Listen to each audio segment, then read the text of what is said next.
نصلي على رسوله الكريم أما بعد فأعوذ بالله من الشيطان الرجيم بسم الله الرحمن الرحيم وسارعوا إلى مغفرة من ربكم وجنة عرضها السماوات والأرض أعدت للمتقين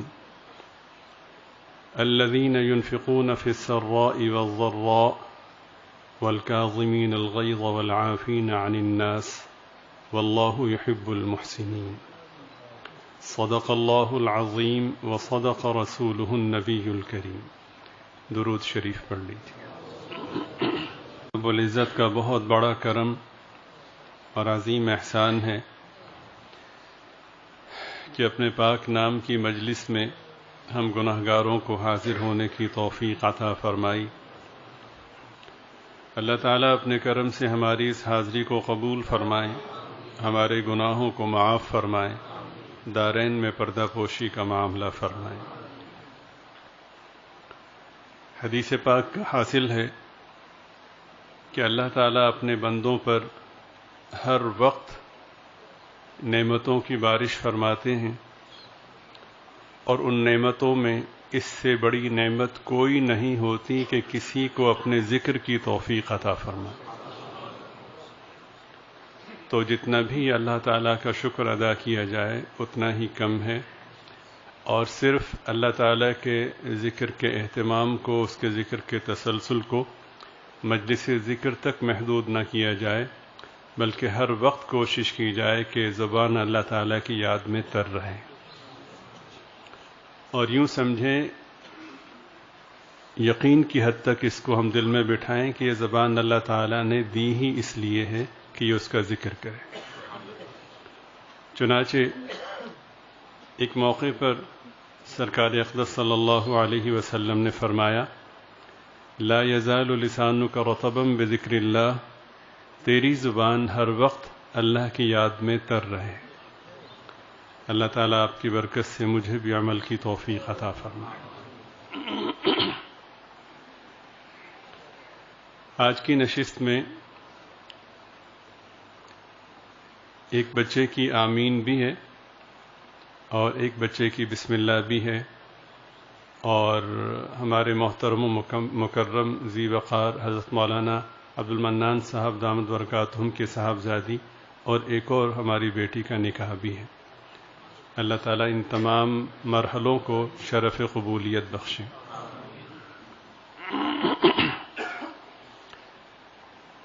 اللہ رب العزت نے ارشاد فرمایا کہ وَسَارِعُوا إِلَى مَغْفِرَةٍ مِّن رَّبِّكُمْ وَجَنَّةٍ، تم دوڑ لگاؤ اللہ تعالیٰ کی مغفرت کے حصول کے لیے اور جنت کو پانے کے لیے.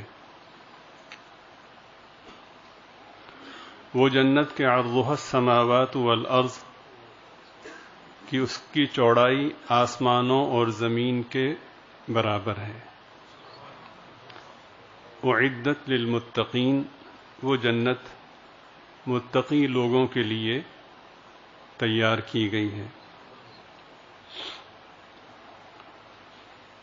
الذین ينفقون فی السراء والضراء، متقی لوگ وہ ہیں جو کشادگی کی کیفیت میں بھی اللہ کے راستے میں خرچ کرتے ہیں اور تنگی کے عالم میں بھی اللہ کے راستے میں خرچ کرتے ہیں. اور اگر کسی موقع پر خلاف طبیعت کوئی معاملہ، کوئی بات پیش آ جائے، والکاظمین الغیظ، تو غصے کو پی جاتے ہیں. اور اگر کسی ماتحت سے یا کسی بھی شخص سے کوئی کوتاہی ہو جائے تو اسے معاف کر دیتے ہیں. والعافین عن الناس، لوگوں کو معاف کرنے والے ہوتے ہیں. واللہ یحب المحسنین، اللہ تعالیٰ نیکی کرنے والوں کو پسند فرماتے ہیں. اللہ تعالیٰ نیکی کرنے والوں سے محبت کرتے ہیں. درود شریف پڑھ لیجیے.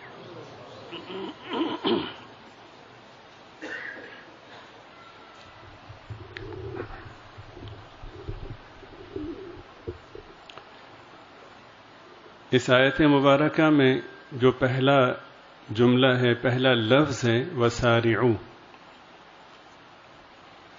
اس کا مفہوم یہ بتا رہا ہے کہ ایک موقع دیا جا رہا ہے اس نسبت سے کہ اگر تم چاہتے بھی جو تم جرائم، جو سیاہکاریاں اور گناہ کر چکے ہو وہ اتنے کثیر ہیں اور اتنے سنگین ہیں کہ کسی صورت میں بھی ان کی معافی ممکن نہیں تھی، اللہ تعالیٰ نے اپنی رحمت سے ان کی معافی کے لیے اور تمہاری پاکیزگی کے لیے کہ تمہاری گندگیوں کو اللہ رب العزت پاکیزگی سے مبدل فرمائے، اس نسبت سے اللہ تعالیٰ نے ایک رحمت کی کھڑکی کھولی ہے۔ اور اس سے بڑھ کے کیا نعمت تھی کہ ہمارا مالک، ہمارا خالق، ہمارا رب ہم سے راضی ہو جائے، مگر اس ذات نے اسی پر بس نہیں کیا بلکہ فرمایا کہ تمہارے لیے مغفرت کا وعدہ بھی ہے، مغفرت کی آفر بھی ہے، اور تمہارے لیے جنت کا وعدہ بھی ہے۔ وسارعوا میں اس آفر کا مفہوم بھی ملتا ہے، اور آفر کا مطلب آپ جانتے ہیں کہ وہ معمول سے ہٹ کے ایک حالت کو کہا جاتا ہے، اور اس حوالے سے آفر دینے والا کوئی شرط نہیں رکھتا، بھئی آفر ہے فلاں چیز اتنے میں لے لیں، تو حالانکہ اس کی وہ قیمت نہیں تھی، قیمت اس کی اس سے زیادہ تھی، لیکن کسی وجہ سے عید کی مناسبت سے یا یوم آزادی کے حوالے سے یا کسی اور وجہ سے وہ قیمت انہوں نے کم کی، تو اس موقع پر کوئی بھی اسے خرید سکتا ہے۔ تو یہ آفر دی گئی ہے، دائرہ ایمان میں رہنے والے ہر شخص کو موقع دیا گیا ہے، عالم ہو، فاضل ہو، مفتی ہو، متقی ہو، مجاہد ہو، ولی ہو، عام شخص ہو، گناہگار ہو، فاسق و فاجر ہو، شرابی ہو، زانی ہو، کوئی بھی ہو، بس مومن ہونا شرط ہے، وہ اس موقع پر اس آفر سے فائدہ اٹھا سکتا ہے۔ اور آفر بھی کمال کی ہے، آفر یہ ہے کہ ہماری رحمت اگر شامل حال نہ ہوتی تو تم کبھی پاک نہ ہو سکتے، جس پاکیزگی کے حصول کے لیے تمہیں صدیاں درکار تھیں، آج ہم نے آفر دی ہے، لمحوں میں تم انہیں حاصل کر سکتے ہو۔ اللہ کی مغفرت سے بڑھ کر کے کوئی نعمت ہو سکتی؟ دوسرا مفہوم اس میں قابل غور یہ ہے کہ وسارعوا، اللہ چاہتے ہیں کہ تم متوجہ ہو۔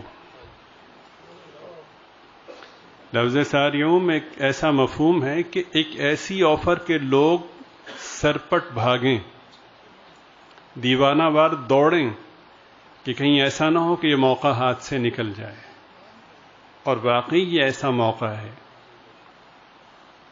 کہ ایک دوسرے سے سبقت لے جانے کی کوشش کریں، جیسا کہ ایک دوسرے مقام پر ارشاد فرمایا فاستبقوا الخیرات، نیکیوں میں ایک دوسرے سے آگے بڑھنے کی کوشش کریں۔ تو اللہ رب العزت نہ صرف ایک آفر دے رہے ہیں بلکہ تاکیدی ترغیب بھی دے رہے ہیں کہ بھئی اسے لو۔ پھر فرمایا کہ وجنہ، مغفرت کے ساتھ ساتھ جنت کی بھی آفر ہے۔ پھر جنت کی ایک جھلک، ایک زاویہ اس کا بیان کیا، وہ جنت عرضها السماوات والارض، کہ جس کی چوڑائی آسمانوں اور زمین کے برابر ہے۔ اہل علم فرماتے ہیں کہ ساتوں آسمانوں کو اگر ایک دوسرے سے جوڑ دیا جائے اور اسی طرح ساتوں زمینوں کو، اللہ الذی خلق سبع سماوات ومن الارض مثلہن، انہیں بھی جوڑ دیا جائے تو ان کے جوڑنے سے جو مسافت بنے گی، جو لمبائی بنے گی، وہ لمبائی مل کر کے جنت کی چوڑائی ہوگی۔ اب اس میں ایک بڑا خوبصورت مفہوم ہے کہ جس جنت کی چوڑائی یہ ہے اس کی لمبائی کیا ہوگی۔ بعض اوقات ابہام اور اخفاء کے ذریعے سے کشش کو بڑھایا جاتا ہے، اسی طرف متوجہ کیا جا رہا ہے۔ ساتوں آسمان کتنے سب کو ملایا جائے تو ان کی کتنی طوالت بنتی ہے، اس کا تو شاید کوئی اندازہ کر ہی نہ سکے۔ جدید محققین اور سائنسدان یہ کہتے ہیں کہ بہت سے ستارے ایسے ہیں کہ جب سے وہ وجود میں آئے ہیں ان کی روشنی محو سفر ہے، ابھی تک وہ زمین تک نہیں پہنچی، جب سے وہ بنے ہیں۔ اور ظاہر ہے کہ یہ ستارے آسمان سے نیچے ہیں، تو پہلا آسمان ہم سے اتنا دور ہے اور ہر دو آسمانوں کے مابین اتنی ہی مسافت ہے۔ چند کنال کے گھروں پر یا بنگلوں پر اترانے والے وہ ان نعمتوں کو سامنے رکھیں جو کہ ابدی اور حقیقی نعمتیں ہیں، اگر حقیقت کو وہ جان لیں تو اپنے ان بنگلوں پر جن پر وہ اترا رہے تھے بجائے اترانے کے وہ شرمندگی محسوس کریں۔ اتنی بڑی جنت کا وعدہ اللہ تعالیٰ نے فرمایا ہے۔ اللہ پاک فرماتے ہیں کہ یہ جنت ہم نے متقین کے لیے تیار کی ہے۔ کن کے لیے تیار کی ہے؟ متقین کے لیے۔ اب متقین کی تعریف کے حوالے سے یا متقین کے تعارف کے حوالے سے لوگوں کے مختلف فہم ہیں۔ عام طور پر ایک مشترک فہم جو معاشرے میں ملتا ہے کہ متقی اس کو کہتے ہیں کہ جس نے صلحہ کا لباس پہنا ہو، ہاتھ میں تسبیح ہو، پیشانی پر اس کے محراب بنا ہو اور سفید داڑھی ہو اور ہر وقت ذکر اذکار میں، نوافل میں، وظائف میں لگا رہتا ہو، لوگوں کے لیے دعا کرتا ہو، دم کرتا ہو، وغیرہ وغیرہ۔ یہ ہمارے ذہنوں میں ایک خاص تصور ہے، چنانچہ اس کی آڑ میں بہت سے لوگ اپنی دکانداری بھی چمکاتے ہیں۔ یہ سراپا اتنا پرکشش ہے کہ یہ قوم بار بار دھوکہ کھانے کو تیار ہے۔ قوم کا مسئلہ نہیں ہے، لمحہ فکریہ دھوکہ دینے والوں کے حوالے سے کہ اب یہ وقت بھی آنا تھا کہ مرکز اخلاص بھی دکانداری میں بدل گیا۔ اب خلافتیں چوکوں چوراہوں پر بٹنے لگیں۔ حضرت مولانا عبد القادر ڈیروی صاحب رحمۃ اللہ علیہ فرمانے لگے کہ سلسلہ نقشبندیہ میں ایک مرحلہ ہے، روحانی اعتبار سے ایک اصطلاح ہے جس کو ولایت صغریٰ کہتے ہیں، اور اگر کوئی شخص بہت ہی مستعدی کے ساتھ، بہت ہی اہتمام کے ساتھ پورا وقت دے کر کے محنت کرے اور ان ذکر اذکار کو پورا کرے جو کہ بتائے جائیں، ایک دن کا بھی ناغہ نہ کرے، تو اس کے حصول کے لیے کم از کم 4 سال چاہیے، تب جا کر کے ولایت صغریٰ نامی جو مفہوم ہے وہ اس کا مصداق ہوتا ہے۔ حضرت فرمانے لگے کہ جو سلسلہ نقشبندیہ کے اصول ہیں ان کے مطابق ولایت صغریٰ یعنی اس 4 سال کی بامقصد منظم محنت شاقہ پر جو مشتمل جو یہ جو اس کے جو مداومت ہے، اس 4 سال کی محنت سے پہلے خلافت دینا حرام ہے۔ یہ سلسلہ نقشبندیہ کے بڑے بزرگ تھے۔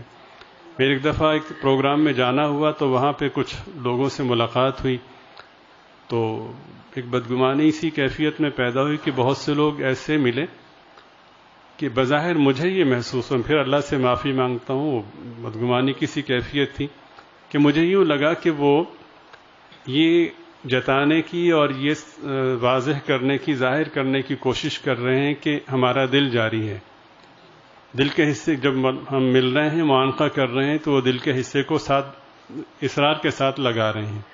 1 ہوا، 2 ہوا، 2 3 ہوئے. تو دل میں ایک اشکال تھا. تو غالباً یہ حضرت مولانا عبد القادر ڈیروی صاحب نے بھی محسوس کیا. تو اس کے بعد جو کھانے کی نشست تھی تو اس میں انہوں نے فرمایا، بڑی خوبصورت بات فرمائی، کہ بہت سے لوگ اختلاج قلب کو اجرائے قلب سمجھنے لگتے ہیں.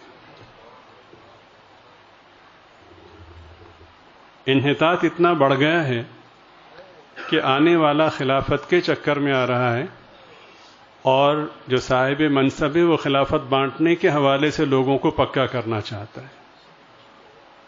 حضرت اقدس حضرت تھانوی نور اللہ مرقدہ کی خدمت میں ایک بہت بڑے بااثر اور بڑے رئیس بیت کے لیے حاضر ہوئے. لوگوں کا خیال یہ تھا کہ، اور وہ ذی علم بھی تھے، عالم بھی تھے غالباً، لوگوں کا خیال یہ تھا کہ اگر یہ بیت ہو گئے تو بہت سے لوگ خیر کی طرف متوجہ ہوں گے. اچھی بات تھی اور اچھی سوچ ہے. تو انہوں نے درخواست کی کہ حضرت مجھے بیعت کر لیجئے. حضرت نے کچھ دیر توقف فرمایا اور فرمایا کہ پھر دیکھیں گے. اب انہوں نے بھری مجلس میں اپنی توہین محسوس کی کہ ہمیں تو کوئی اہمیت نہیں دی. تو جو حصول اہمیت کے چکر میں آ رہا ہے وہ پھر اصلاح کے لیے نہیں آ رہا. اللہ رب العزت نے ایک جملے میں اس سارے تصوف کے خلاصے کو بیان فرمایا، من کان یرید حرث الآخرہ.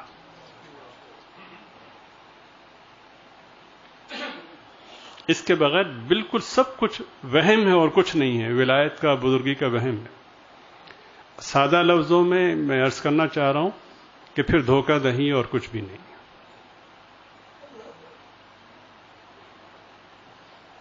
اور خوب دکان چل رہی ہے یار لوگوں کی. تو حضرت نے فرمایا کہ پھر دیکھیں گے. تو انہوں نے محسوس کیا، اپنی توہین محسوس کی اور مجھے اہمیت نہیں دی گئی یہ احساس ہوا. تو وہ تھوڑی سی ناگواری کی کیفیات کا اظہار کرتے ہوئے چلے گئے. تو محبین میں سے کسی نے کہا کہ حضرت یہ انہوں نے برا محسوس کیا، چلے گئے، یہ پھر نہیں آئیں گے. حضرت نے فرمایا جو پھر نہیں آئے گا اس کا چلے جانا ہی بہتر ہے. نہیں سمجھے آپ؟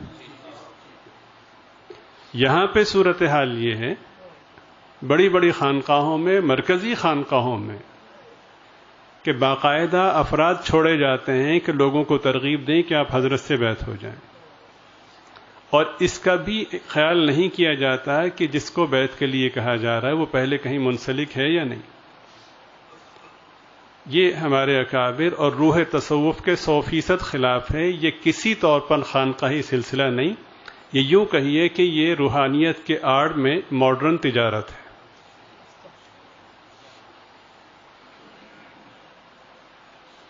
اصول اور ضابطہ تو یہی ہے.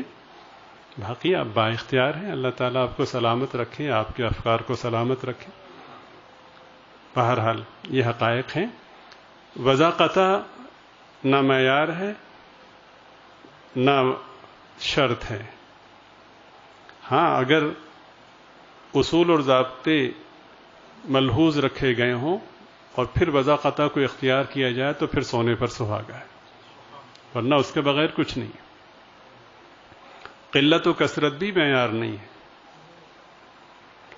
سوشل میڈیا نے بڑا سہارا دیا ہے ان تاجروں کو، بات کہیں سے کہیں پہنچ رہی ہے. اللہ اکبر.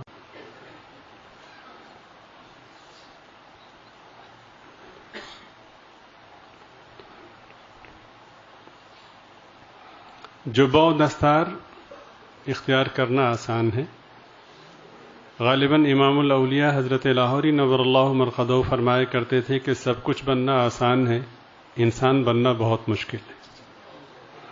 اور ایسی بے شمار مثالیں اور واقعات موجود ہیں کہ جہاں بڑے بڑے شیخ کامل کا تاثر دینے والے، ان کے پاس آنے والے بظاہر جو گناہگار یا بظاہر جو فسق و فجور کے حوالے سے جانے جاتے ہیں، شاید وہ اپنے ڈر اور آخرت کے فکر کی وجہ سے شیخ کامل کہلانے والے سے کہیں آگے ہوں۔ اللہ تعالیٰ پردہ پوشی کا معاملہ فرمائے، ہم سب کو معاف فرمائے، ہمارے اکابر کی جو ترتیب تھی اللہ تعالیٰ اس کی پاکیزگی کو برقرار رکھے۔ تو ارشاد فرمائے، بھئی پچھلی نشست میں عرض کیا گیا تھا کہ اگلی 2 نشستیں سبق کے طور پر ہیں، اور ساتھی اس میں توجہ سے بیٹھیں اور سبق کے طور پر یاد کریں۔ کسی ساتھی کو کوئی تقاضا ہو تو ہم تھوڑا سا انتظار کر لیتے ہیں، وہ اپنے تقاضے کے حوالے سے یہاں سے رخصت ہو سکتے ہیں، اور اس کے بعد جو ساتھی بیٹھیں وہ پھر جم کر کے بیٹھیں، اور ان باتوں کو بالخصوص جو انفاق فی سبیل اللہ کے حوالے سے آپ کی خدمت میں عرض کی جا رہی ہیں، ان کو بطور خاص سماعت فرمائیں، ان کو دلوں میں بٹھائیں، اور اللہ سے مانگیں کہ اللہ تعالی ہم سب کو ان پر عمل کی توفیق عطا فرمائے۔ تو ہمارے اکابر نے اصول کو اختیار کر کے دکھایا۔ ہمارے ہاں یہ ہوتا ہے کہ بیت کے لیے آنے والے کو یہ بھی دیکھا جاتا ہے کہ یہ صاحب کرتے کیا ہیں۔ اگر صاحب منصب ہیں یا صاحب ثروت ہیں تو کوشش ہوتی ہے کہ نکلنے نہ پائے، جی، اور اگر بیچارہ متقی ہے لیکن مفلوق الحال ہے تو میری بلا سے۔ اس کا مطلب یہ ہے کہ جو اپنی اصلاح کے لیے آیا تھا وہ محتاج اصلاح نہیں، جو شیخ کامل بنا بیٹھا ہے وہ سب سے بڑا بیمار ہے، اس کو اصلاح کی ضرورت ہے۔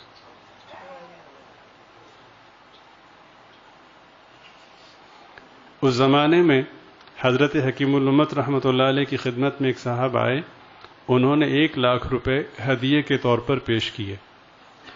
اب حضرت کا مزاج تھا کہ وہ احتیاطاً بہت سی چیزوں کو ملحوظ رکھتے تھے کہ ہدیہ دینے والا ہدیہ کیوں دے رہا ہے۔ مثلاً کوئی سیاسی مفاد پیش نظر تو نہیں، کوئی اور فائدہ حاصل کرنا مقصود تو نہیں، وغیرہ وغیرہ۔ تو کسی بھی اس طرح کے معاملے کی بھنک پڑتی تو حضرت معذرت کر لیتے۔ اس زمانے کے 1 لاکھ کا مطلب یقیناً آج کے 1 ارب روپے سے زائد بنتے ہیں۔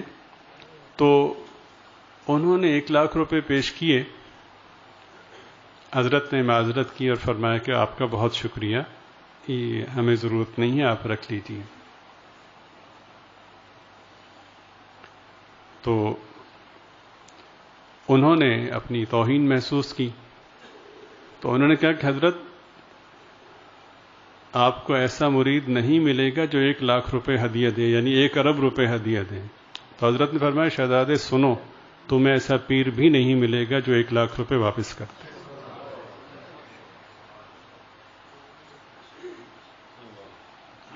ہمارے معاملات بھی عجیب ہیں، کوئی صاحب ثروت ہو تو بہت سے خیر کے پہلو ہم خود بخود اپنے اندر پیدا کر لیتے ہیں، بھئی اس کا دین کے قریب آنا بہت ضروری ہے، اس سے یہ ہوگا، اس سے فلاں ہوگا۔ کوئی غریب ہو تو پھر اس کو ہم اس میں نہیں لاتے، حالانکہ اللہ پاک مسکین سے محبت کرتے ہیں، سرکار دو عالم صلی اللہ علیہ وسلم مسکین سے محبت کرتے ہیں، اور نہ صرف یہ کہ مسکین سے محبت کرتے ہیں بلکہ سرکار اقدس صلی اللہ علیہ وسلم نے اللہ سے دعا کی ہے کہ اللہ جب تک میری زندگی ہے مجھے مسکینوں میں زندہ رکھ، اور جب میری موت آئے تو مجھے مساکین میں موت عطا فرما، اور قیامت میں جب میرا حشر ہو تو مساکین میں میرا حشر ہو۔ ایک موقع پہ ارشاد فرمایا کہ اگر میں تمہیں کبھی نہ ملوں کہیں اور تم مجھے تلاش کرنا چاہو تو میں تمہیں بتائے دیتا ہوں کہ پتہ تمہیں بتاتا ہوں، اگر تم مجھے تلاش کرنا چاہو تو مساکین میں تلاش کرنا، میں تمہیں وہاں مل جاؤں۔ فرمایا کہ اعدت للمتقین، وہ متقین کے لیے تیار کی گئی ہے۔ متقین کون ہیں؟ الذین ينفقون فی السراء والضراء۔ اب متقین کی صفات اللہ پاک بیان فرما رہے ہیں کہ متقی اصل میں یہ ہیں۔ سب سے پہلا وصف متقین کا ہے کہ وہ اللہ کے راستے میں خرچ کرتے ہیں۔ یہاں پہ اللہ تعالیٰ نے ایک حد فاصل قائم فرما دی ہے، درود شریف پڑھ لیجیے۔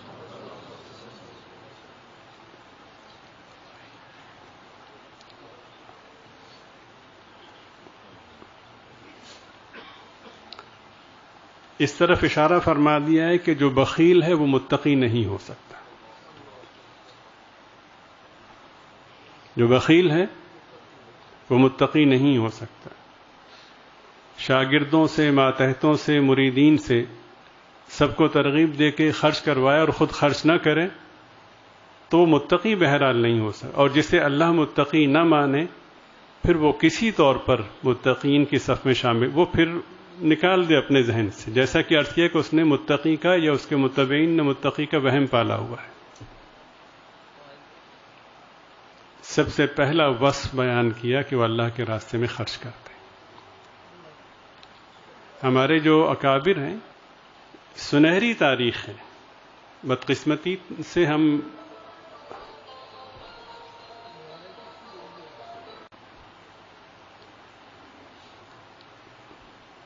احباب سے گزارش ہے کہ اپنے موبائل فون سائلنٹ کر دیں. اس طرح سے باقی احباب کی توجہ بھی بڑھتی ہے. وہ ساتھی اپنا قیمتی وقت لے کر آئے ہیں تو ہماری وجہ سے کسی کا نقصان ہو یہ مناسب نہیں ہے. آپ بہت ہی مکرم ہیں. اللہ تعالیٰ آپ کو جزائے خیر عطا فرمائے.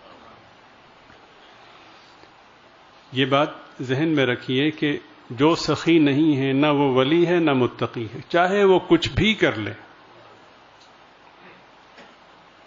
اس سے ہم سب اپنا محاسبہ کر سکتے ہیں کہ اگر مجھ میں اللہ تعالیٰ کے راستے میں خرچ کرنے کی اہلیت اور ہمت نہیں ہے تو تمام تر اعمال کی پابندی کے باوجود فرائض، نوافل، تہجد، اشراق اور دیگر تسبیحات وغیرہ وغیرہ کچھ بھی ہو، ہم متقی نہیں ہو سکتے. میں نے عرض کیا کہ سنہری تاریخ تھی. حضرت خواجہ نظام الدین اولیاء رحمۃ اللہ علیہ کہ ہاں ہدایہ آتے تھے، جمع ہوتے رہتے تھے، تو پچھلے ٹائم یعنی عصر کے قریب حضرت انہیں تقسیم فرماتے تھے. تو لوگوں کو پتا تھا کہ حضرت کا ایک لقب سلطان جی بھی ہے.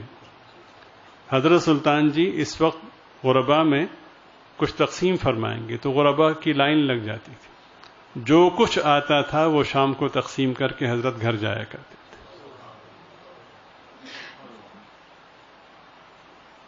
ہم 8 سال علوم نبویہ پڑھتے ہیں، اپنے گھر سے دور ہوتے ہیں، مشقت کی زندگی گزارتے ہیں، من چاہا کھانا نہیں ملتا اور دعویٰ یہ ہوتا کہ ہم عالم بن گئے ہیں. بخل کا عالم یہ ہوتا ہے کہ چند پیسے اگر جیب سے جانے لگے تو موت پڑتی ہے. حضور پاک صلی اللہ علیہ وسلم کی جو نمایاں ترین جو صفات ہیں، روشن ترین صفات ہیں، انہوں نے پوری دنیا کو روشن کر دیا. ان میں سے ایک سخا ہے. کان اجود الناس بالریح المرسلہ.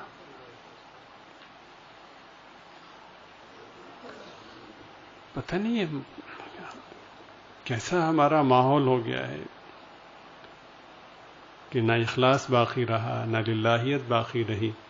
جہاں پہ ریاکاری ختم کرنے کی محنت ہوتی تھی وہاں سب سے بڑھ کر کے ریاکاری ہو رہی. جہاں پہ نمائش اور نمود کے ختم کرنے کے لیے ریاضتیں ہوتی تھی وہاں وہ سب سے بڑے نمود و نمائش کے مرکز بن گئے ہیں.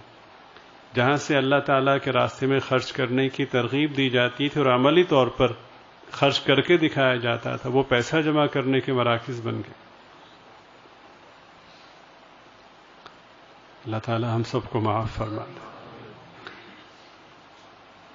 سب سے بڑی علامت کہ وہ اللہ تعالیٰ کے راستے میں خرچ کرتے ہیں، اور خرچ کرنے کے لیے اللہ تعالیٰ نے بتایا کہ خرچ کرنے کے لیے ضروری نہیں کہ بہت بڑا سرمایہ ہو، کشادگی ہو یا تنگی.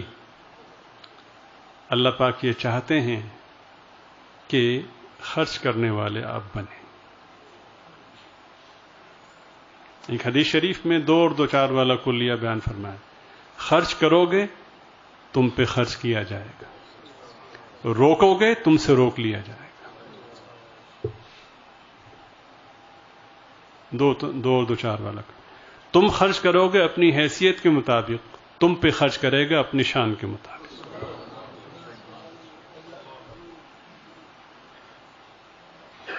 الذین ينفقون فی السراء والضراء.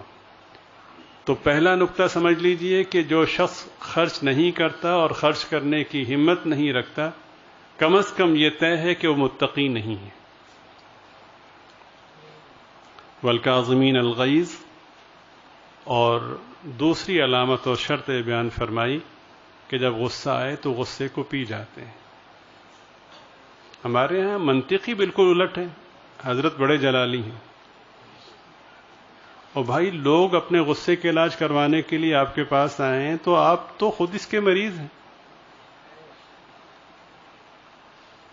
سرکار اقدس صلی اللہ علیہ وسلم سے ایک یہودی نے ایک معاملہ کیا، کھجوریں اسے خریدنا تھیں، تو اس نے بیع سلم کی. بیع سلم اس کو کہتے ہیں کہ پیشگی پیسے دے دیے جائیں اور وقت طے کر لیے جائے کہ فلاں وقت آپ مجھے یہ چیز دے دیں گے. تو اس نے پیشگی آپ کو رقم دی اور ایک وقت طے ہوا.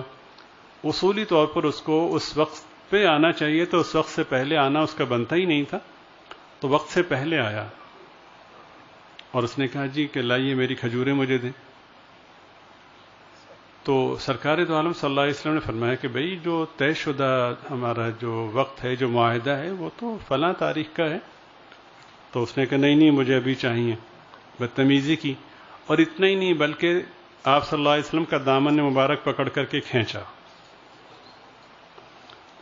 حضرت فاروق اعظم رضی اللہ تعالی عنہ کو بہت غصہ آیا. فرمایا حضور اجازت دیں میں اس کا سر قلم کروں؟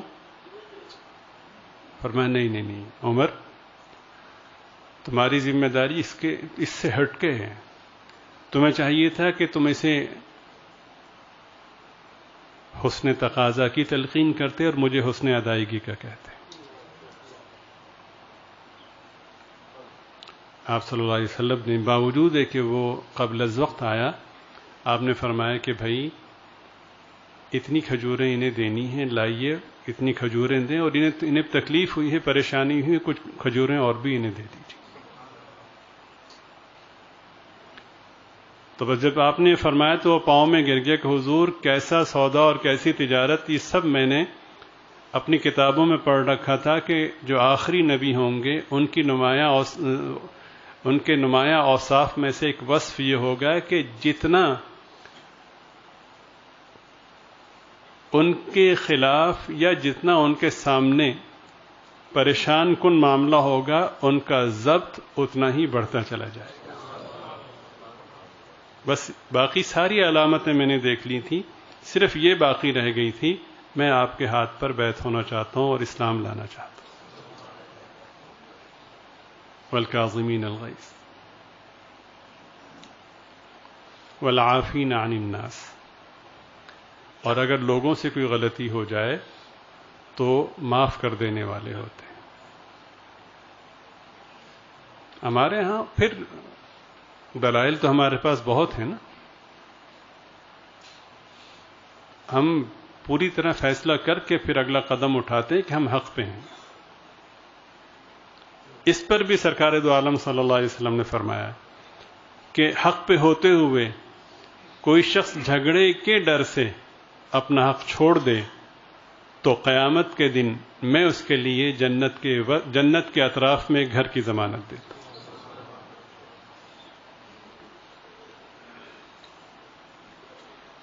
تو یہ متقین کی علامت ہیں. اور پھر اگلا جو اعزاز ہے، سبحان اللہ، مغفرت بھی مل گئی، مغفرت بھی ہو گئی، جنت کے مالک بھی ہو گئے. اس سے بڑھ کر ایک اللہ پاک اعزاز عطا فرما رہے ہیں کہ اتنا ہی نہیں، ہم تم سے محبت بھی کرتے ہیں. واللہ یحب المحسنین، اللہ تعالیٰ محسنین سے محبت فرماتے ہیں. یہ انفاق فی سبیل اللہ کے ثمرات ہیں، اور یہ انفاق فی سبیل اللہ کا اجر ہے. سب سے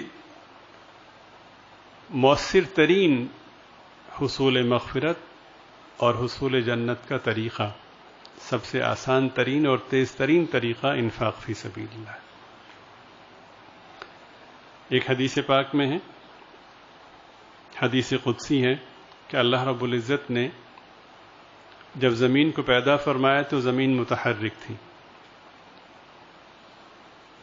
اس زمین کی حرکت کو اللہ رب العزت اپنے حکم سے بھی روک سکتے تھے، لیکن جیسا کہ آپ جانتے ہیں کہ اللہ تعالیٰ کی ایک قدرت ہے اور ایک سنت ہے.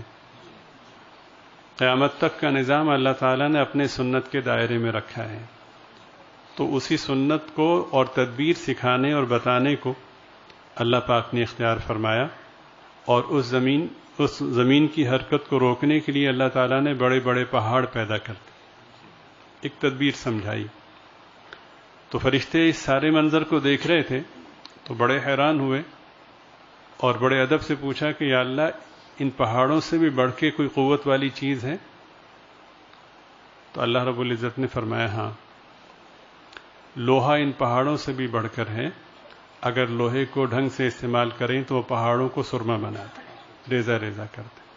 تو بڑے حیران ہوئے کہ اللہ لوہے سے بھی بڑھ کے کوئی طاقت والی چیز ہے؟ تو اللہ رب العزت نے فرمایا کہ ہاں، آگ لوہے سے بھی زیادہ طاقتور ہے، اگر طریقے سے استعمال کیا جائے تو لوہے کو پانی بنا دے. تو بڑے حیران ہوئے، یا اللہ اس آگ سے بڑھ کر بھی آپ کے خزانے میں کوئی قوت والی چیز ہے؟ ارشاد فرمایا کہ ہاں، پانی اس آگ سے بھی بڑھ کر ہے، کہ کتنی ہی دہکتی ہوئی آگ کیوں نہ ہو، پانی ڈالیں وہ ختم ہو جاتی ہے. یا اللہ اس پانی سے بھی بڑھ کے کوئی طاقتور چیز ہے؟ فرمایا کہ ہوا اس سے بھی بڑھ کے طاقتور.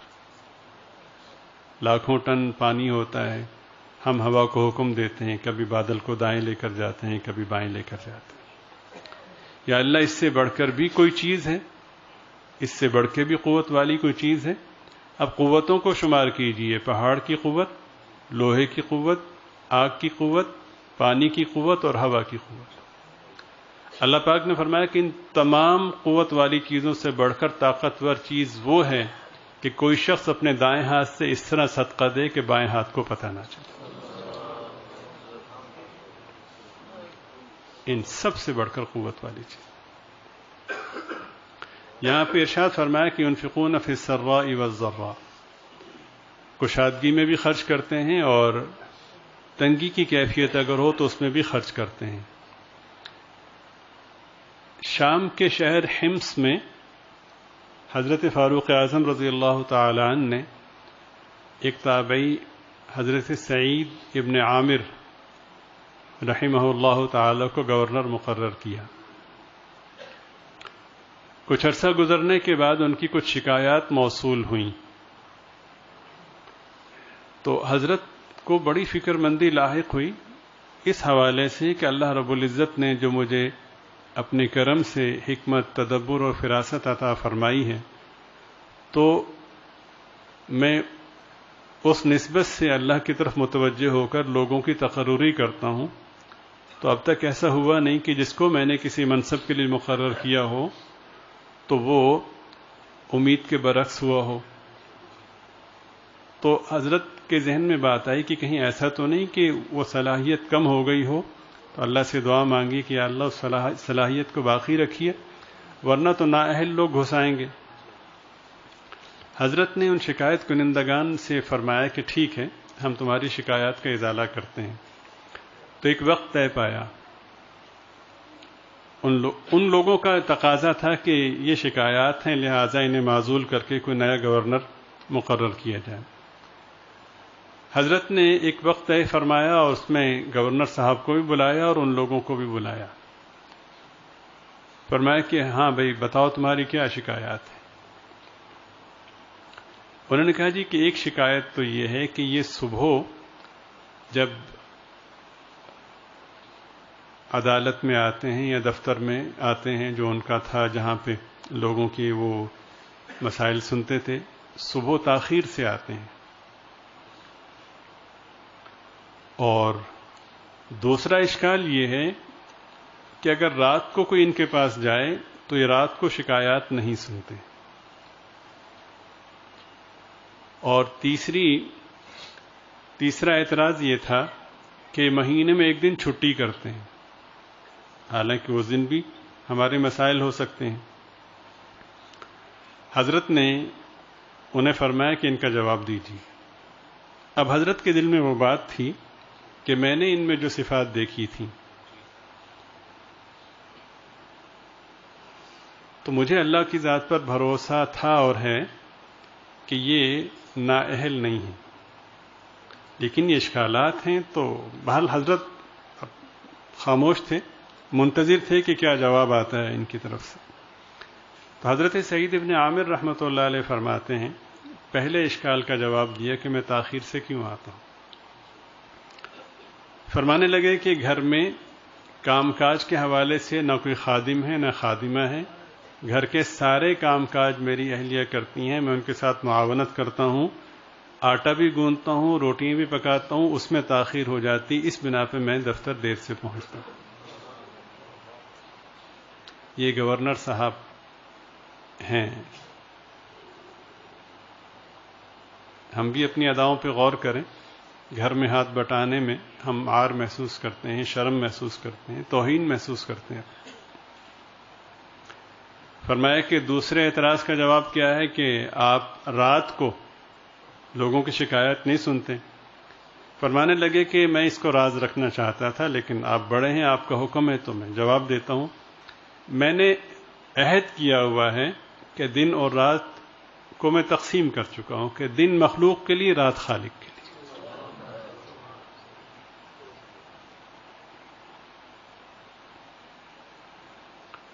تیسرا اعتراض کہ مہینے میں ایک دن چھٹی کرتے ہیں.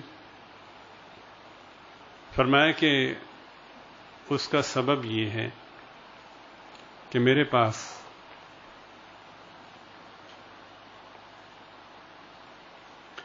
صرف ایک جوڑا ہے پہننے کو. اس دن جب میں چھٹی کرتا ہوں تو اس کو دھو کر شام تک خشک ہونے کا انتظار کرتا ہوں.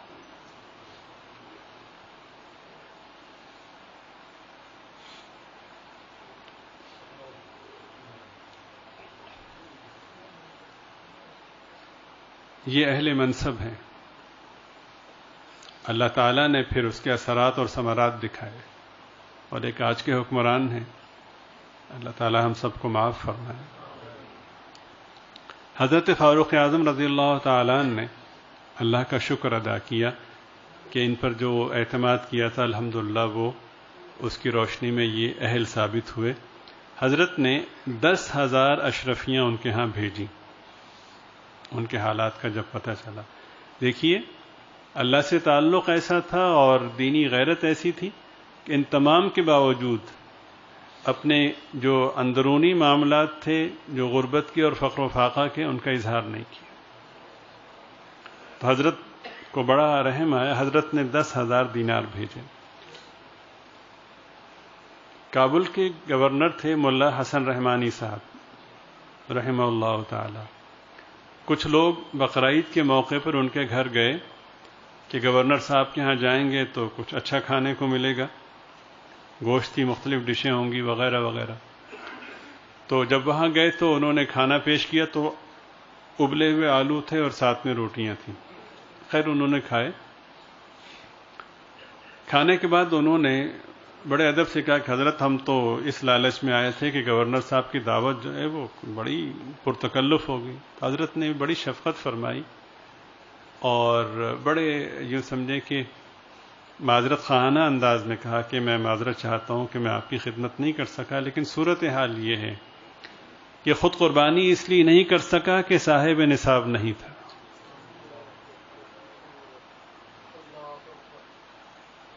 اور لوگوں نے گوشت اس لیے نہیں بھیجا کہ گورنر صاحب کے ہاں تو پتہ نہیں کتنا گوشت ہوگا.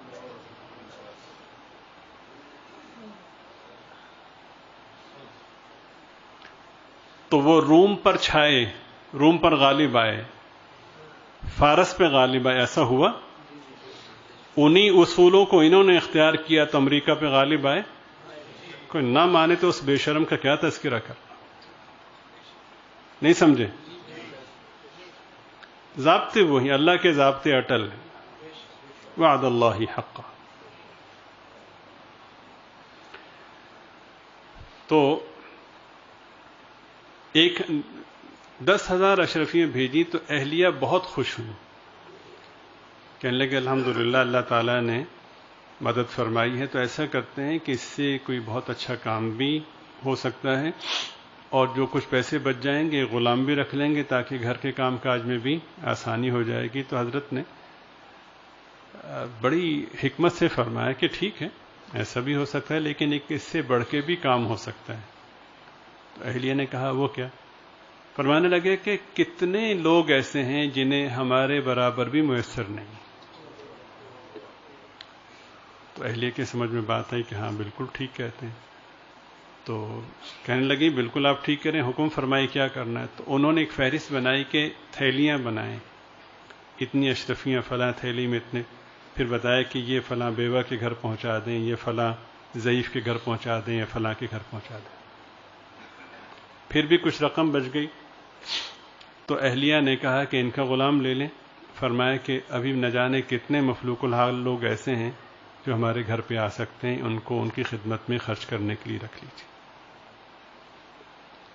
الذین ينفقون فی السراء والضراء، یہ ہیں متقین۔ اللہ تعالیٰ اپنے کرم سے ہمیں بھی تقوی نصیب فرمائے۔ ایک حدیث شریف میں ہے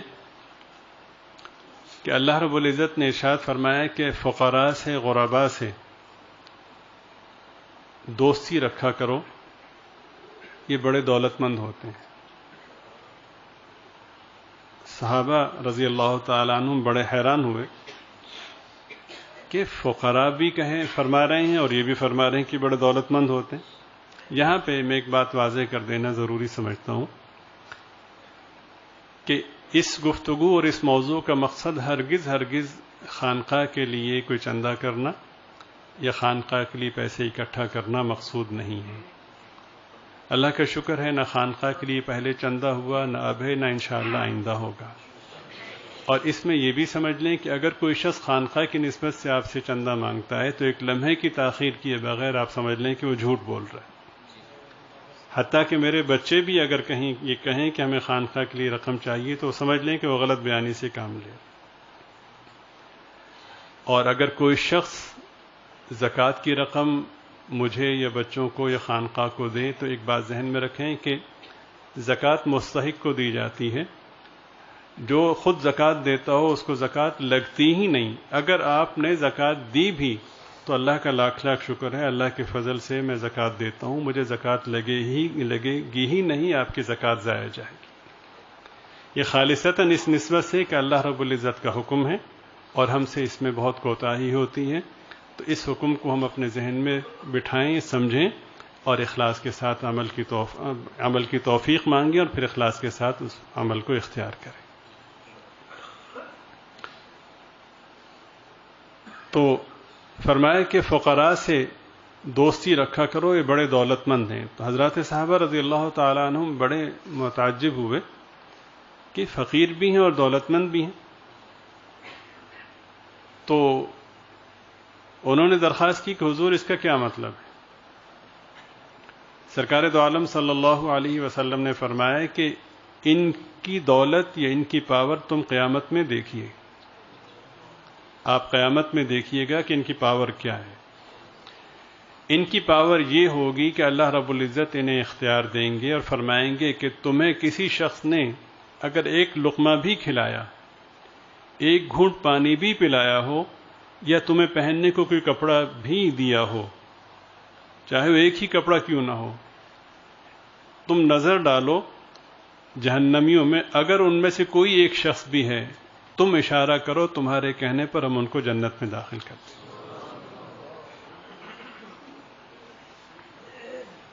ایک حدیث پاک کا حاصل ہے کہ اللہ رب العزت قیامت کے دن ایک غریب آدمی سے، جس نے دنیا میں بہت پرمشقت زندگی گزاری ہوگی، بہت ہی تنگ دستی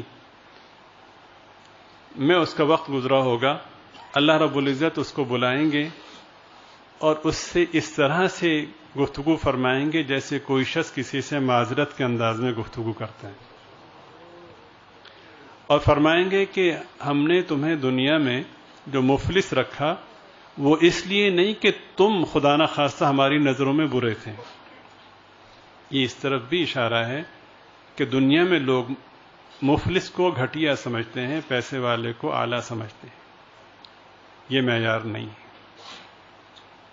چنانچہ اس تصور کی نفی ہو رہی کہ تمہیں لوگ دنیا میں گھٹیا سمجھتے تھے، ہو سکتا ہے تمہارے دل میں بات آتی ہو کہ یہ آدمی شراب بھی پیتا ہے، برائیاں بھی کرتا ہے، پھر بھی اتنے پیسے ہیں، میں نیکی کرتا ہوں، میرے پاس کچھ بھی نہیں ہے، تو شاید اللہ مجھ سے نفرت فرماتے ہیں یا اللہ تعالیٰ مجھے پسند نہیں کرتے. اللہ پاک فرماتے ہیں کہ یہ وجہ نہیں تھی.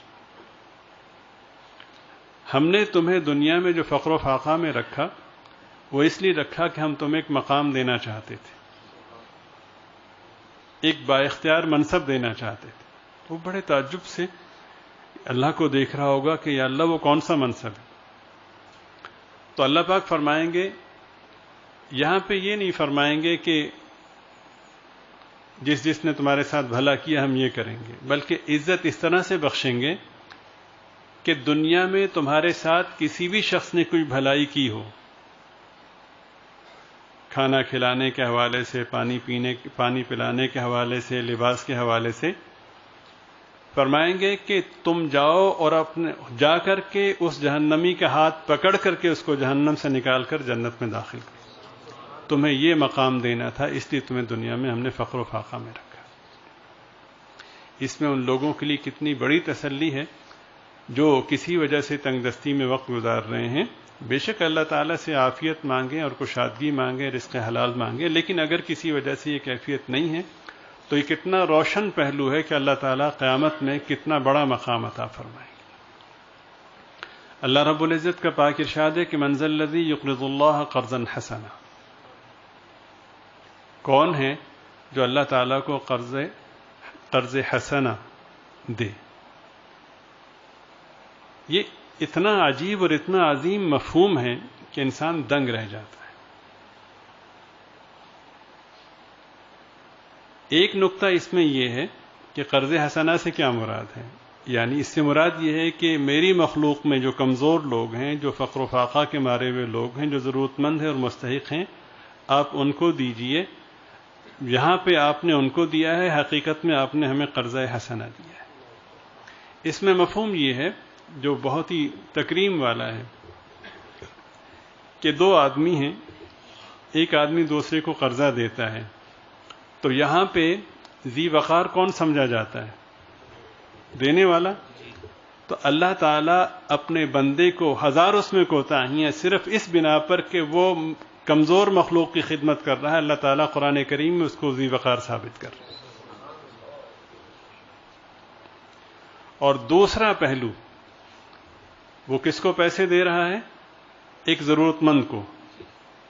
تو اللہ تعالیٰ ضرورت مند کے ساتھ کھڑے, مسکین کے ساتھ کھڑے. اب وہ بات سمجھ میں آئی کہ نبی پاک صلی اللہ علیہ وسلم مساکین سے محبت کیوں کرتے ہیں؟ سرکار اسی سے محبت کرتے ہیں جس سے اللہ محبت فرماتے ہیں. آپ سمجھ رہے ہیں؟ تیسری بات سمجھنے کی یہ ہے کہ یہاں پہ قرض کا لفظ کیوں استعمال ہوا. یہ اس لیے کہ ہم سب بہت کمزور ہیں. اللہ پاک نے ترغیب دی کہ غریبوں پہ خرچ کرو, ناداروں پہ خرچ کرو, اور تم خرچ کرو گے تمہیں پورا پورا دیا جائے گا, 10 گنا دیا جائے گا, 700 گنا دیا جائے گا, بغیر حساب کے دیا جائے گا. تو وہ پھر بھی اس کو یوں سمجھیں کہ کسی طرح سے اس کو اطمینان کی وہ کیفیت میسر نہیں ہوتی, تو اللہ پاک فرماتے ہیں ایک کام اور کر لے, ہم سے ڈیل کر لو کہ یہ تم دے رہے ہو اس کے بدلے میں یہ تمہیں ساری نعمتیں ملیں گی, لیکن اس کے ساتھ ساتھ یہ پیسہ تمہارا قرض کے طور پر ہے, ہم تمہیں لوٹائیں گے. یعنی اچھا, قرض کے حوالے سے یہ ہوتا ہے کہ آدمی قرض دینے کو تیار ہوتا ہے, شرط یہ ہے کہ جس کو دے رہے ہیں اس کے بارے میں 2 چیزیں یقینی ہوں. ایک تو یہ یقینی ہو کہ لوٹائے گا, اور دوسرا یہ یقین ہو کہ اس کے پاس اتنی وسعت بھی ہے. تو اللہ سے بڑھ کر کس پر یقین کیا جا سکتا ہے, اور اللہ سے بڑھ کر کس کے پاس وسعت ہو سکتی ہے؟ تو اس حوالے سے کہ بندہ یقین کرے. اور عجیب بات ہے, اس کے اندر بہت سے پاکیزہ مفاہیم پوشیدہ ہیں. اس نے جو قرضہ دیا, اللہ پاک فرماتے ہیں ہمیں دیا, تو جب تک قرضہ اللہ پاک نہیں لوٹائیں گے اللہ تعالیٰ اس کو حادثات سے بھی محفوظ فرمائیں گے, اس کی زندگی میں بھی برکت ہوگی, باقی جو اموال اس کے پاس ہیں اللہ پاک اس کی بھی حفاظت فرمائیں گے. اس وقت تک حفاظت یقینی ہے جب تک کہ اس کا قرضہ لوٹا نہ دیا جائے. تو کوئی شخص یہ چاہے کہ اپنی جان کا، اپنے مال کا، اپنی آل اولاد کا بیمہ کروانا چاہے، شرعی بیمہ، انشورنس کروانا چاہے، تو اس کو چاہیے کہ وہ اللہ کو قرض دے دے۔ پچھلی امتوں میں سے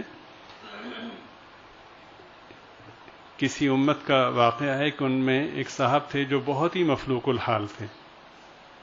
انہوں نے کبھی پیٹ بھر کے کھانا نہیں کھایا تھا۔ تو ایک دن انہوں نے، جو اس وقت کے نبی تھے، اس امت کے جو نبی تھے اعلیٰ نبینا علیہ الصلاۃ والسلام، ان کی خدمت میں بڑے ادب سے درخواست کی کہ حضور بڑی بھوک ہے، آپ سے ایک درخواست ہے کہ اللہ پاک سے آپ یہ درخواست کریں کہ میرے مقدر میں جتنا رزق باقی رہ گیا ہے اللہ تعالیٰ مجھے وہ سارا اکٹھا دے دیں تاکہ میں پیٹ بھر کے کھا تو لوں۔ تو انہوں نے کہا ٹھیک ہے، ہم اللہ کے حضور درخواست کرتے ہیں۔ تو انہوں نے اللہ تعالیٰ کی بارگاہ میں درخواست کی تو اللہ پاک نے فرمایا کہ ٹھیک ہے، ان سے کہیے کہ ایک ہفتے کی زندگی ان کی باقی ہے، ہم ہفتے بھر کا رزق انہیں اکٹھا دے دیتے ہیں۔ تو انہیں بتایا، کہ جی ٹھیک ہے۔ تو اللہ تعالیٰ نے ہفتے بھر کا رزق انہیں اکٹھا دیا۔ تو انہوں نے ان صاحب نے خوب پیٹ بھر کے کھایا۔ اب وہ کھانے کے بعد کچھ کھانا بچ گیا تو انہیں احساس ہوا کہ یار جس طرح میں نے بھوک کاٹی ہے، میرے اور کتنے بہن بھائی ایسے اسی کیفیت میں ہوں گے، چلیں کل کی بات کل دیکھی جائے گی، جو باقی بچ گئے کسی بھوکے کو کھلا دیتے۔ تو انہوں نے ایک بھوکے کو تلاش کیا اور وہ کھلا دیا۔ خیر، بات آئی گئی ہو گئی۔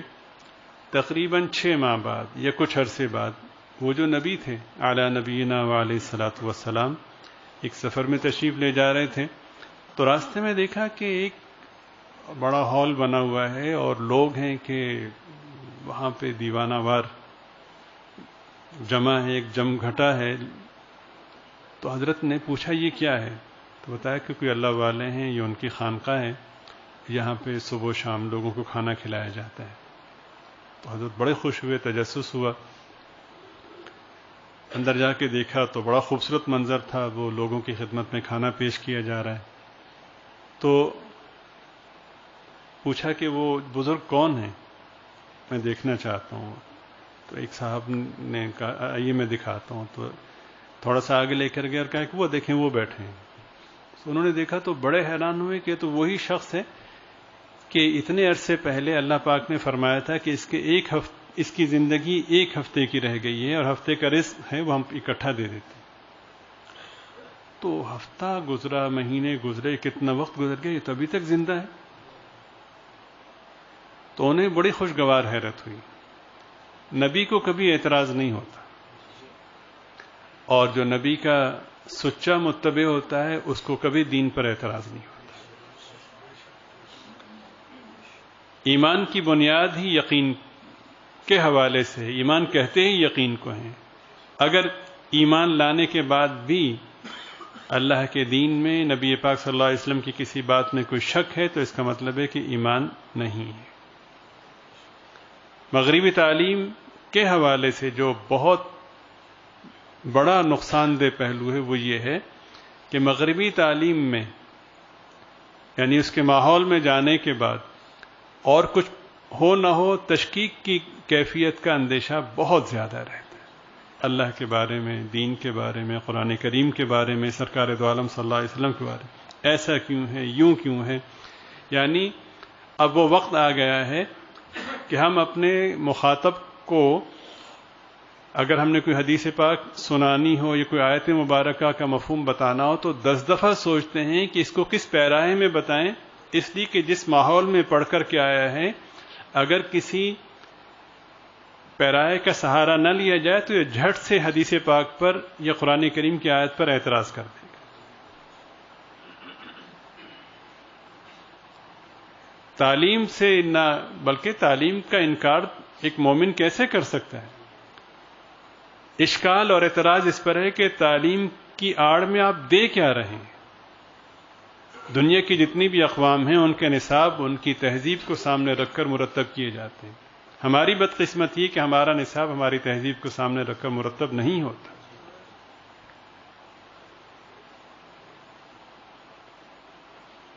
بس ایک وہ بھیڑ چال چل نکلی ہے، تعلیم تعلیم تعلیم، نہ کوئی اہلیت پیدا ہوتی، نہ کوئی صلاحیت پیدا ہوتی ہے. تم نے اتنے ماہرین تیار کیے، کون سا تیر مار لیے؟ کون سی چیز تم نے ایجاد کی؟ دین پر، دینداروں پر، مدارس پر، علماء پر اعتراض کرتے، یہ تو اپنا کام پورا کر رہے ہیں، تم کیا کر رہے ہو؟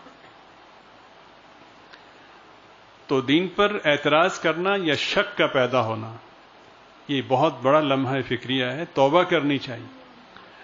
جب یہ طے شدہ ہے کہ ہر بات ہر آدمی کی عقل میں نہیں آ سکتی، تو پھر یہ بات بھی طے شدہ ہے کہ دین کی بہت سی باتیں عقل سے ماورا ہیں.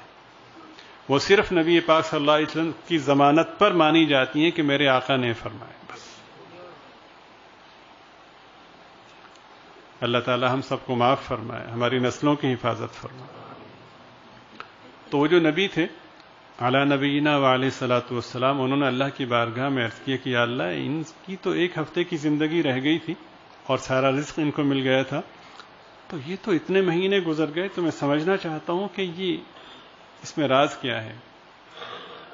تو اللہ رب العزت نے ارشاد فرمایا کہ ہم نے ان کی ساری روزی ان کو دے دی تھی، تو انہوں نے ایسا کیا کہ کھانا خوب پیٹ بھر کے کھایا، باقی جو بچ گیا وہ ہمارے ایک اور کنبے کے فرد کو، مخلوق اللہ کا کنبہ ہے نا، ہمارے کنبے کے ایک فرد کو کھانا کھلایا. جب اس کو کھانا کھلایا تو ہم پہ قرض چڑھ گیا. تو یہ واحد وہ پہلو ہے کہ اللہ رب العزت یہاں پہ تدبیر کو تقدیر پہ غالب فرما دیتے ہیں. زندگیوں میں برکت اگر کوئی چاہے تو انفاق فی سبیل اللہ سے بڑھ کر کوئی اور صورت نہیں. تو ہم نے فوراً ان کا قرضہ اتارا، اور ہمارے قرضے کے اتارنے میں جو سب سے جو کم ترین درجہ ہے وہ یہ ہے کہ ہم 10 گنا سے آغاز کرتے ہیں. ہر نیکی کا بدلہ 10 گنا، یہ سب سے کم ہے نا. اور پھر جتنا اخلاص ہو، جتنی للہیت ہو، اتنا بڑھتا چلا جاتا ہے. تو جتنا کھانا انہوں نے اس غریب آدمی کو کھلایا تھا، ہم نے 10 گنا اور دے دیا. جب اسے 10 گنا ملا تو اس کا یقین اور ایمان ایک دم بلند ہوا کہ بغیر کسی سوچ کے، بغیر کسی پلاننگ کے، اتفاق کے طور پر کسی کو کھلایا، اللہ نے 10 گنا زیادہ دیا. تو اس نے کہا کیا بات ہے، یہ طریقہ اللہ سے لینے کا. اس نے کچھ کھایا، باقی سب میں تقسیم کر دیا. اللہ پاک فرماتے ہیں کہ اس نے ہم پہ پھر قرضہ چڑھا دیا. وہ جو 10 گنا دیا تھا ہم نے وہ سارا خرچ کیا، ہم نے اس سے مزید 10 گنا دیا. اب اس نے دیکھا کہ سبحان اللہ سبحان اللہ، اس نے وہ تھوڑا سا بہت جتنی ضرورت تھی کھایا، باقی سب تقسیم کر دیا. اللہ پاک فرماتے ہیں کہ وہ ہمیں قرض دیتا رہا اور ہم اس کا قرض اتارتے رہے، اور یہ سلسلہ چل رہا ہے، اس وقت تک چلے گا جب تک کہ ہمیں قرض دیتا رہے.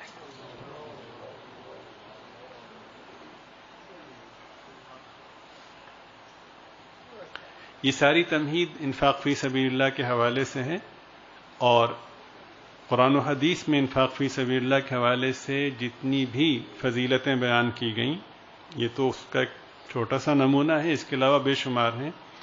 ان کے بارے میں 100% ایمان اور یقین ہو، آدمی قسم اٹھائے کہ یہ 100% حق اور سچ ہے.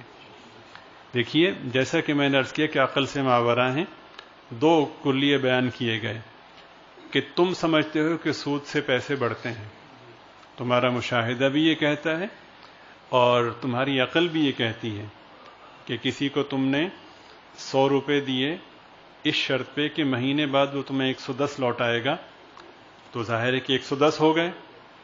اللہ پاک فرماتے ہیں کہ فلا یربو عند اللہ کے ہاں وہ نہیں بڑھے.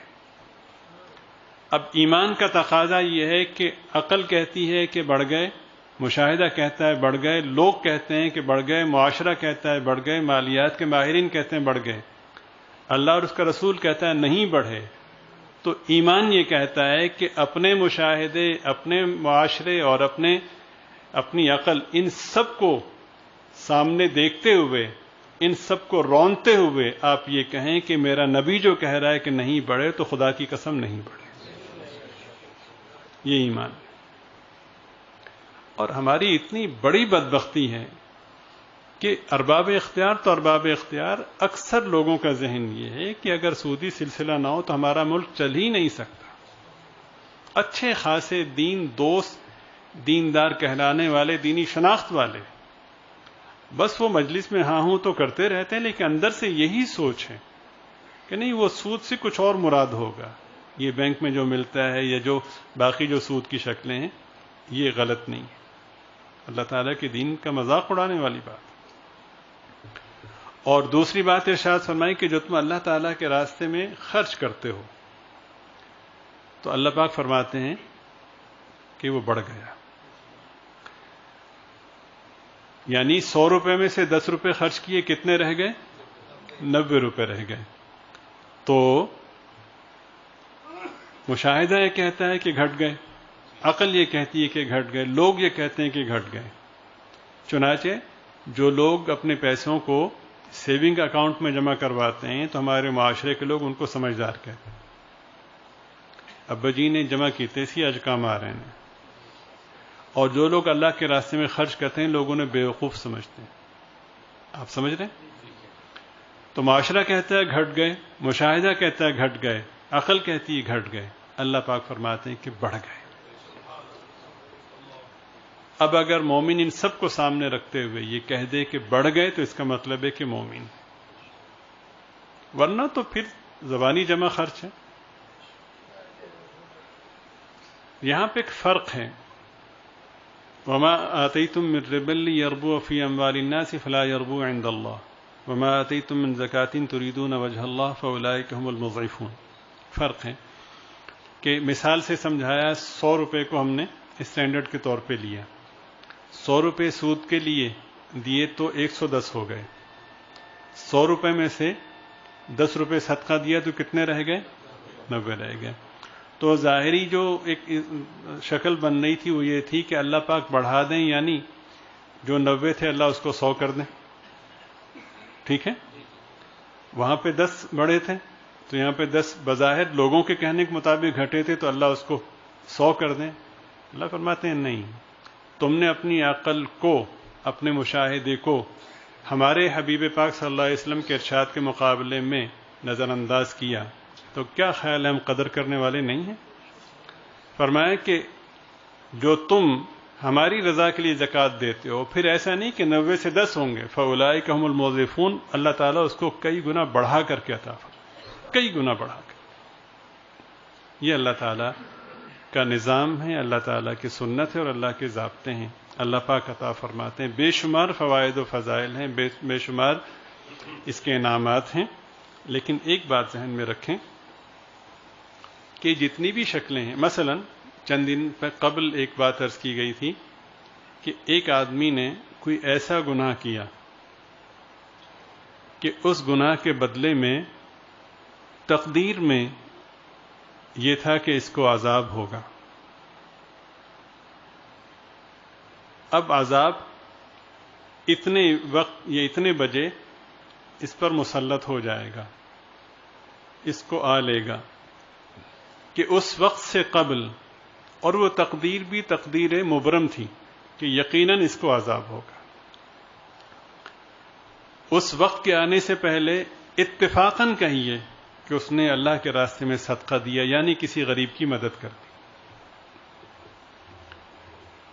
تو وہ جو تقدیر تھی وہ مبرم تھی. تو اللہ تعالیٰ نے اس کا جو دیا ہوا صدقہ ہے، یہاں پہ ذہن میں رکھیں کہ یہ ولی کامل نہیں ہے، سنگین گناہ کیا ہے. ہر گناہ پہ اللہ پاک پکڑ نہیں کرتے، ایک دفعہ کرنے پر بھی پکڑ نہیں فرماتے. بار بار کیا، سنگین ترین جرم کیا کہ عذاب کا فیصلہ ہو گیا. بس کسی کو کچھ کھلا دیا، کسی کی کچھ مدد کر دی. تو اللہ تعالیٰ نے وہ جو تقدیر کا سلسلہ تھا اس کو بھی باقی رکھا، لیکن صدقے کی تاثیر جو ظاہر فرمائی وہ یوں فرمائی کہ اس عذاب کی جو شدت تھی یا اس عذاب کی جو پہنچ تھی یا اس عذاب کے آنے کا جو سلسلہ تھا، اللہ تعالیٰ نے اس کو ایسا روکا کہ زمین سے آسمان تک ایک دیوار کھڑی کر دی، عذاب اس کو پھلانگ ہی نہیں سکتا۔ یہ اللہ کے راستے میں خرچ کرنا ہے۔ یہ جتنے بھی فضائل ہیں اور جتنی بھی نعمتیں ہیں، ان سب کو جمع کر لیں، ان تمام صدقات کی تاثیر کو جمع کر لیں کہ حفاظت ہوتی ہے، زندگی میں برکت ہوتی ہے، آخرت میں یہ راحت کا باعث ہے، قبر کی گرمی کو دور کرتا ہے، مصیبتوں کو ٹالتا ہے، بے شمار حقائق، ان سب کو جمع کر لیں۔ لاکھوں کروڑوں آپ نے خرچ کیے، ان کی جو تاثیر وہ ایک طرف، 1 روپے زکوٰۃ کی تاثیر اس سے کروڑہ گنا زیادہ ہے۔ آپ سمجھ رہے ہیں؟ جتنا ایک قطرے کو سمندر سے نسبت ہے، اسی طرح ان تمام صدقات کو زکوٰۃ سے نسبت ہے۔ جس طرح قطرے کے مقابلے میں سمندر عظیم ترین اور وسیع ترین ہے، کروڑوں اربوں روپے صدقات کے مقابلے میں ایک قطرہ زکوٰۃ کا عظیم ترین اور وسیع ترین۔ انشاءاللہ اس حوالے سے چند بنیادی باتیں اگلی نشست میں عرض کی جائیں گی، اور اگلی نشست بھی جیسا کہ عرض کیا کہ سبق کے طور پر ہوگی۔ ساتھی فکر مندی سے وقت پہ تشریف لائیں اور اس سبق کو ذہن نشین کریں، اور اللہ تعالیٰ سے مانگیں کہ اللہ تعالیٰ آپ سب کو اور آپ کی برکت سے مجھ گناہگار کو بھی اخلاص کے ساتھ عمل کی توفیق عطا فرمائے۔ وآخر دعوانا ان الحمد للہ رب العالمین۔